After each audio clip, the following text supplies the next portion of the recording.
Kami hadirkan Kompas Bisnis Saudara bersama saya Bremana Tenaya. Negosiasi tarif Trump untuk Indonesia memasuki babak baru. Melalui percakapan telepon, Presiden Prabowo Subianto dan Presiden Amerika Serikat Donald Trump sepakat mengenakan tarif bea masuk 19% untuk produk Indonesia yang akan diekspor ke Amerika Serikat. Dan kemudian 0% untuk produk Amerika yang masuk ke Indonesia. Nah, dalam negosiasi ini, Presiden Prabowo juga menyepakati pembelian sejumlah produk dari Amerika. Salah satunya adalah pesawat Boeing yang sebagian besar merupakan jet berbadan bongsor, yakni Boeing 777. Nah, lebih lengkapnya saudara kita akan bahas dalam polemik pembelian 50 Boeing demi tarif Trump 19%. Nah, saudara, ini adalah data yang kami dapatkan ini dari kompas.id terkait dengan kesepakatan pembelian pesawat Boeing 777 dari Amerika Serikat. Jadi pertama, saudara, Indonesia akan membeli 50 pesawat Boeing 777 dari Amerika Serikat dengan nilai kontrak sebesar 3,2 miliar dolar Amerika Serikat hingga 2025. Angka ini kalau kita rupiahkan setara dengan 52,16 triliun rupiah. Ini catatannya dengan kurs 16.301 per dolar Amerika Serikat. Kemudian kedua saudara, ada juga selain membeli perlu dirawat juga pesawatnya. Ini nilai perawatan pesawatnya kontraknya ada 11,2 miliar dolar Amerika Serikat atau setara dengan 182,57 triliun rupiah sampai dengan tahun 2041. Nah, pembelian pesawat dalam jumlah besar ini menjadi salah satu upaya pemerintah Indonesia meningkatkan posisi tawar Indonesia di hadapan pemerintah Amerika Serikat dalam negosiasi tarif baru Trump. Nah, soal pembelian pesawat Boeing, saudara, Presiden Prabowo bilang Indonesia membutuhkan pembelian pesawat baru untuk membesarkan maskapai nasional, yakni Garuda Indonesia. Dan kemudian Boeing dipilih karena dianggap punya kualitas yang cukup bagus. Lebih lengkapnya, saudara, ini kata dari Presiden Prabowo Subianto. Ya, memang kita kan perlu untuk membesarkan Garuda, ya. Garuda adalah kebanggaan kita. Garuda adalah flag carrier nasional. Garuda lahir dalam perang kemerdekaan kita. Jadi Garuda harus menjadi lambang Indonesia. Kita bertekad, saya bertekad untuk membesarkan Garuda. Dan untuk itu ya kita butuh pesawat-pesawat baru, ya. Dan saya kira nggak ada masalah karena kita butuh. Mereka ingin jual, pesawat Boeing juga cukup bagus. Kita juga tetap dari Airbus, ya. Jadi akhirnya terjadi pertemuan dua kepentingan. Oke, itu kata Pak Prabowo yang bilang bahwa kita perlu membesarkan Garuda Indonesia. Kemudian bagaimana dengan kinerja keuangannya, saudara? Ini adalah laporan kinerja keuangan Garuda Indonesia pada triwulan pertama tahun 2025. Nah, Garuda Indonesia masih membukukan kerugian bersih yang diatribusikan kepada pemilik entitas induk sebesar 76,48 juta dolar Amerika Serikat atau setara 1,26 triliun rupiah. Kemudian pada periode yang sama di tahun sebelumnya, di tahun 2024, triwulan 1, Garuda Indonesia juga membukukan kerugian hingga 87,03 juta dolar Amerika Serikat atau setara dengan 1,44 triliun rupiah. Kalau dilihat dari data ini, saudara, kerugian berkurang sekitar 10 juta dolar Amerika Serikat. Kemudian apa yang dilakukan pemerintah untuk menyelamatkan Garuda Indonesia yang terus merugi? Kita ke data berikutnya. Ya, saudara, untuk menyelamatkan Garuda Indonesia, pemerintah melalui Badan Pengelola Investasi Danantara memberikan suntikan modal berupa pinjaman dana mencapai 405 juta dolar Amerika Serikat atau setara dengan 6,65 triliun rupiah dengan asumsinya kurs 16.603 rupiah per dolar Amerika Serikat. Dana ini merupakan dukungan awal dari total dukungan pembiayaan yang dirancang mencapai 1 miliar dolar Amerika Serikat atau setara dengan 16,60 triliun rupiah. Suntikan modal ini bukan yang pertama, saudara. Sebelumnya pada tahun 2022, Garuda Indonesia juga dapat suntikan dana segar dari negara berupa penyertaan modal negara atau PMN senilai 7,5 triliun rupiah. Dan juga dari pengusaha atau perusahaan pengelola aset atau PPA ini dalam bentuk fasilitas pembiayaan berbasis bagi hasil senilai 725 miliar rupiah. Penyelamatan yang dilakukan ini menjadi pertanyaan selanjutnya, saudara. Apakah pembelian Boeing dari Amerika Serikat yang tadi sebanyak 50 buah ini tepat untuk mengembangkan bisnis Garuda? Kita akan bahas bersama dengan ekonom usai jeda berikut.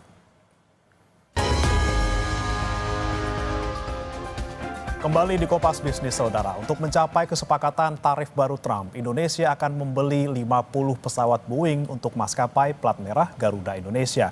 Apakah ini kemudian langkah yang tepat untuk mengembangkan bisnis Garuda? Sudah bergabung bersama kami ekonom Universitas Paramadina, Wijayanto Samirin. Selamat pagi, Prof. Selamat pagi, Mas Brimana. Baik, Prof, kita akan bahas dulu nih kesepakatan tarif baru Trump yang angkanya kalau ke Indonesia ini 19%.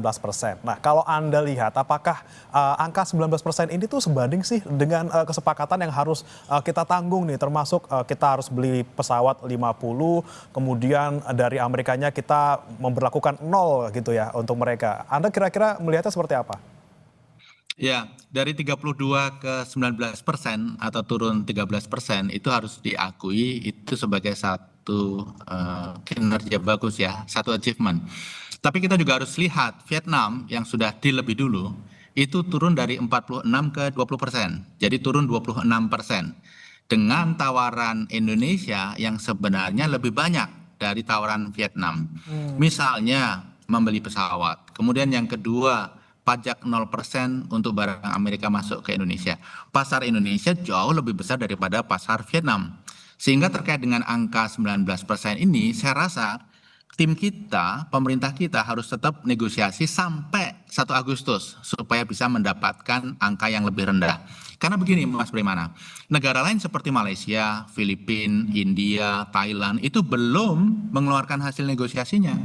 Yang saya khawatirkan adalah hasil negosiasi mereka lebih rendah daripada kita. Sehingga posisi produk kita di Amerika juga tidak sebagus mereka.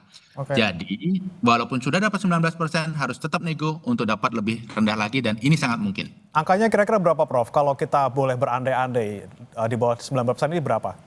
Saya merasa 15% itu angka yang sudah sangat bagus. Jadi kalau bisa mendekati itu luar biasa sekali. Oke, paling tidak di 15%. Tapi kemudian kita bicarakan lagi soal pembelian 50 pesawat Boeing 777 nih, Prof. Kalau misalnya kita melihat apakah sesuai nih kebutuhannya dengan Garuda saat ini, apakah ini kalau kata orang kan ini kayaknya nggak tepat karena pesawat 777 ini lebih ke antar benua, kemudian yang jaraknya sangat jauh gitu. Anda melihatnya seperti apa?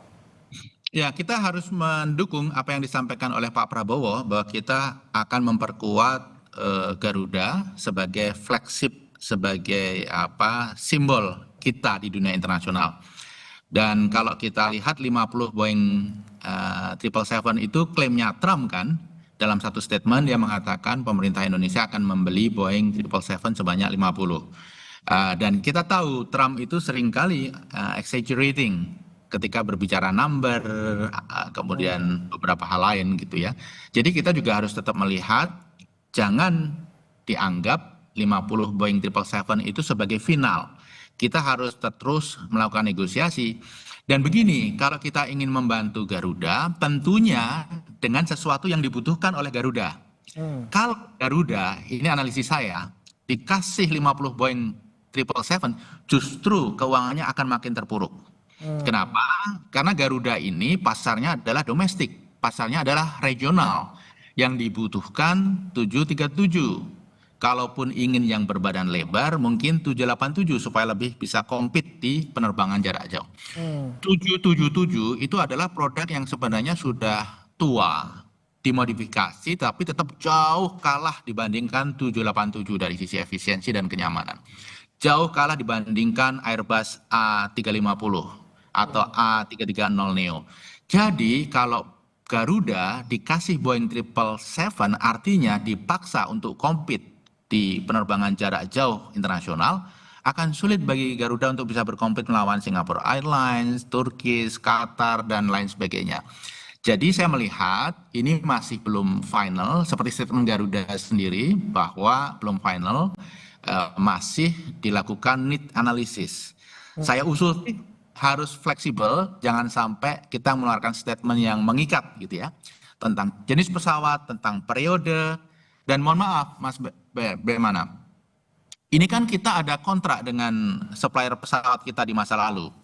Utang, leasing, ini kan pasti ada klausul-klausulnya.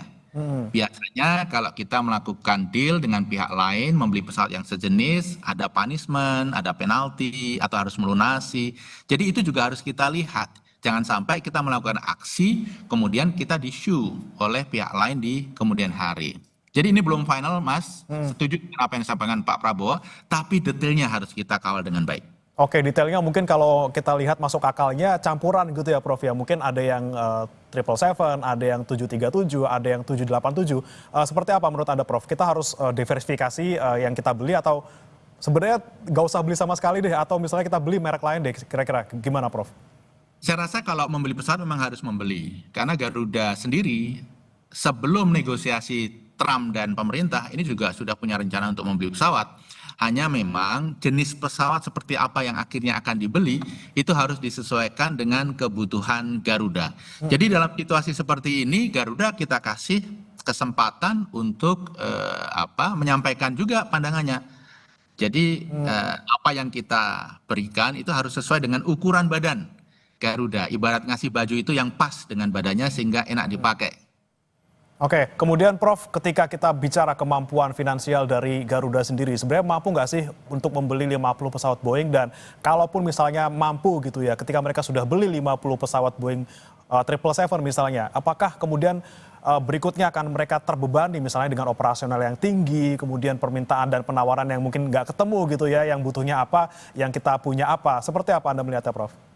Kalau dipaksakan Garuda mengelola 50 Boeing 777, kondisi keuangannya akan makin buruk dan bahkan bisa berujung pada kebangkrutan.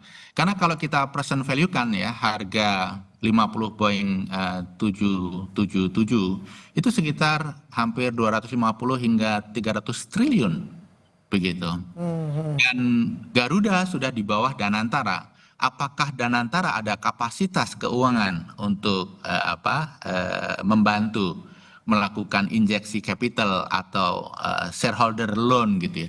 Saya rasa tidak. Jadi kembali harus diatur jenis pesawatnya, kemudian periodenya. Kalau membeli 50 pesawat, variannya sesuai kebutuhan, kemudian periodenya 20 tahun ke depan, itu sangat masuk akal. Karena memang fleetnya Garuda kan banyak yang sudah usang juga yang harus diganti. Oke, kemudian Prof, kalau Anda melihat tadi Anda sempat sebutkan juga ketika kita misalnya terpaksa membeli misalnya 50 pesawat 777 gitu ya. Kemudian kita harus bersaing dengan maskapai lain yang sudah mainnya jauh gitu ya kalau untuk soal penerbangan jarak jauh antar benua. Anda melihatnya semakin terpurukkah Garuda ketika harus bersaing dengan maskapai yang sudah lebih, dalam tanda kutip ini lebih jauh lah terbangnya untuk ke penerbangan jarak jauh?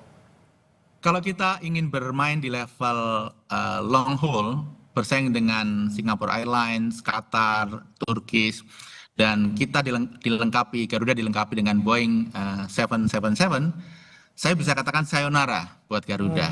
Akan sulit untuk bisa survive. Yang pertama, saingannya punya brand lebih bagus. Kemudian yang kedua, saingannya punya pesawat yang jauh lebih efisien. 787 itu jauh lebih efisien, lebih nyaman daripada 777 karena teknologi dan lain sebagainya. Jadi kita harus pikirkan ulang betul kalau kita ingin dorong Garuda bertempur di level global, ya kita kasih amunisi dan senjata yang sesuai dengan kebutuhan yang memenuhi syarat. Jadi saya ingin sampaikan lagi, kalau dipaksakan Garuda mengelola Boeing 777 50 dalam waktu dekat, ini akan mendorong Garuda pada kebangkrutan. Sulit sekali menyelamatkan Garuda. Oke Prof, ini kan sekali lagi kita lihat kinerja dari PT Garuda Indonesia secara keuangan ini masih rugi bersih. Kemudian ada wacana 50 pesawat Boeing 777 yang akan dibeli gitu ya, yang terpaksa mungkin kalau misalnya Garuda bilang 2/3 untuk domestik, kemudian yang 1/3 ini untuk internasional. Dengan komposisi 2/3 dan juga 1/3 ini Prof, dengan 50 Boeing 777, kemudian dengan kondisi kinerja keuangannya juga masih rugi bersih selama tadi dari 2024, 2025 kita lihat masih rugi. Berarti kebangkrutan itu bisa dilihat di depan mata, sudah pasti ini Prof. Ya, sulit untuk menyelamatkan Garuda karena 777 itu hanya cocok untuk penerbangan antar benua. Itu pun tidak sekompetitif 787 atau A350, tidak senyaman dua adiknya itu.